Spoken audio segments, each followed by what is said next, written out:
at the lesson 11, level 3, the draw loop. And so this is our first introduction to that. As you can see, when we first run our program, all we're getting are the green dots, and we're trying to add the orange dots. So if we look down here in our program, we can see that we have given the no stroke here, letting us know that our circles are going to not have a border. And then we have our draw loop here, where we have the green circles showing up, and we can see our green circles here are using random numbers for their x and y coordinates. So we're basically going to follow that same pattern.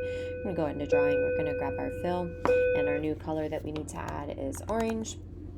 And then we're going to do the same thing here, where we take this ellipse, this circle, and in the x and y positions, we're going to add random numbers, and we're actually going to go ahead and get rid of those height and width parameters because we don't need them for this activity. So we're going to grab that random number and another random number, and our range for these random numbers are going to be the same as our green.